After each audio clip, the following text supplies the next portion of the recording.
Man spends 39 years in jail for a gruesome crime. Then one detective checks the DNA.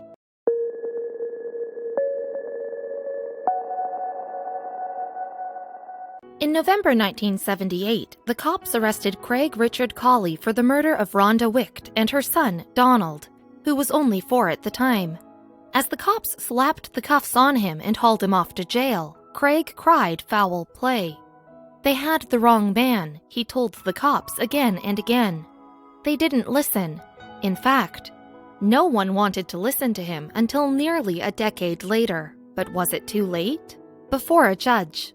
When Craig Colley stood before a jury of his peers, he couldn't believe they were buying the prosecution's story.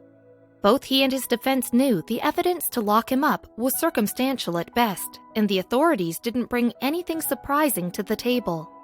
In fact, both sides agreed on the basic facts of the case. Raised by uniform. Craig Richard Colley was raised by a Los Angeles cop, and he made the ultimate sacrifice when he enlisted to be a soldier, fighting for his country in the Vietnam War of the 1960s. When he returned home in his mid-20s, he found himself in the same position as so many other ex-soldiers, with a new worldview and nothing to do. Future aspirations. By his late 20s, Craig saw how he wanted his future to look. He aspired to become a restaurant manager, and the young kid worked 2 jobs at a couple of local California food joints to get the experience he wanted. Recently divorced, he kept his mind right by burying himself in work and a new budding interest. Rhonda Wicht. Craig fell in love with Rhonda Wicht, a hard-working single mom of a little boy named Donald. At the time, Craig was about 29 years old and Rhonda was 22. With her toddler son to raise, Rhonda juggled work as a waitress and going to school to become a cosmetician. Challenged by her work ethic, Craig felt right around her. The key to it all. But after dating for 2 years, Rhonda and Craig called it quits, though they still cared for each other and stayed in close contact. They were still so close, in fact, that Craig was even trusted to hold onto the key for Rhonda's apartment. Those who knew him weren't surprised. He was good to everybody. Helpful hands. Friends knew Craig was always willing to lend a helping hand. Even after breaking up with Rhonda, for instance, he continued to support her and Donald in small ways, tackling tasks like laundry when they needed it. On a November night in 1978, he was out driving his friends, who had been drinking that night, safely back home. Rhonda was not with him. Behind closed doors. Because on that particular night, Rhonda turned in early. She wasn't up for late-night drinking, as she had planned to be the hairstylist for a friend's wedding the following day. She went to bed early, or at least she wanted to. No one could get the full details of her activities that night. Back in the courtroom. And the next morning, she never showed up to the wedding. A panicked friend of the bride was sent out to find her, so she headed for Rhonda's apartment, only to find the mother and her son dead on the floor. Horrified, she called the police, who swarmed the house in moments. A high-profile arrest. Craig was arrested for the murder, and prosecutors pointed to one piece of evidence, the key. With no sign of forced entry into the home, it was surmised Craig let himself in and killed his ex-girlfriend and her son. The defense said that Craig was out driving friends home, but without DNA analyzing technology, they had a hard time proving he wasn't at Rhonda's house at any point. Nightmare sentence. Finally, the verdicts came in. Craig was found guilty of dual guilty charges of first-degree murder, and consequently, he was sentenced to life imprisonment with no parole. Craig held on to hope that the verdict would be overturned, which wasn't impossible. Those close to him were completely on his side.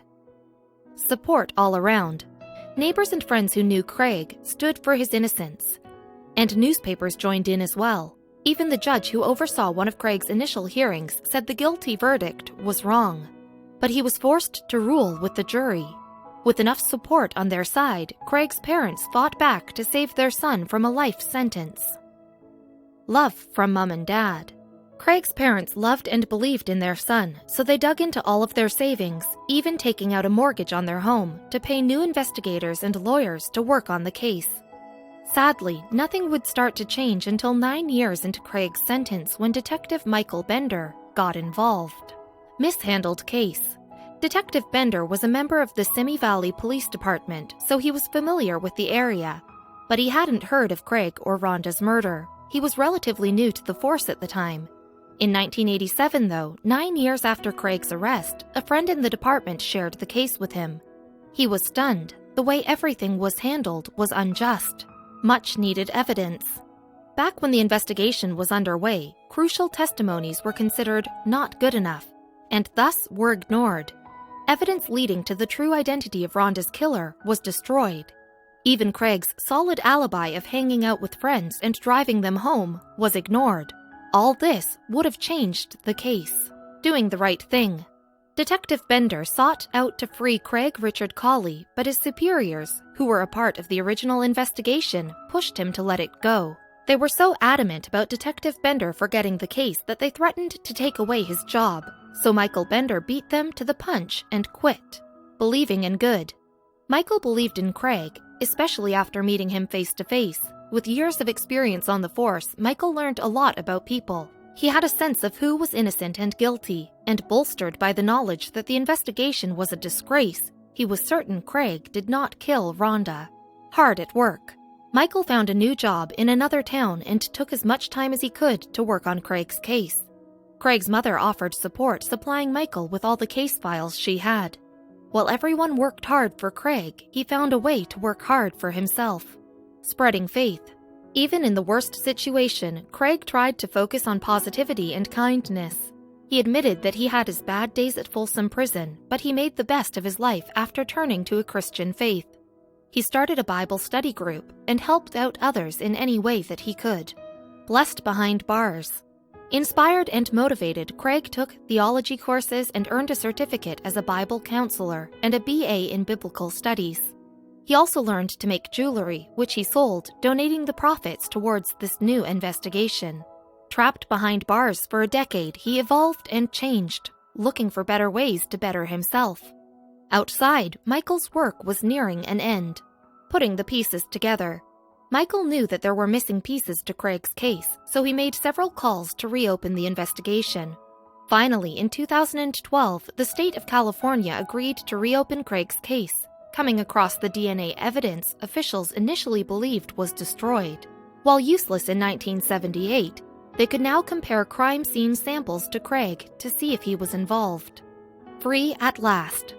When experts dug into the DNA analysis, they couldn't believe the results. It didn't belong to Craig, adding further support that he was not at Rhonda's apartment that night. In November 2017, the Governor's Office of California granted Craig a full pardon 39 years after his sentence began. It was unfortunately bittersweet. Police couldn't tell Craig one thing he really wanted to know. Starting over. Authorities knew Craig was innocent, but they couldn't find out who had murdered Rhonda, Left, and Donald, Right. Now in his 70s, Craig was once again like a soldier home from war. He had a new world view and nothing to do. Michael picked him up from the Folsom Prison and took him home, where he would begin again. Not enough. As compensation for all the years lost and pain endured, the California Victim Compensation Board provided Craig $1.9 million, $140 each day that he was forced to live behind bars. Sometime later, he was given another $21 million payout. This still wouldn't make up for what had happened to him. Overcoming pain. Craig was grateful for the support, but was pained by his experiences in prison. It was also hard knowing everything he missed in his life, including the passing of his beloved parents. Soon after he was freed from prison, Craig visited the gravesite of his mom and dad, whom he could never really say goodbye to. Surrounded by love. It helps to have the support from the Bender family, among many others. Meanwhile, Craig is looking for ways to use his newfound freedom for good. Maybe he'll get involved with other wrongful imprisonment cases.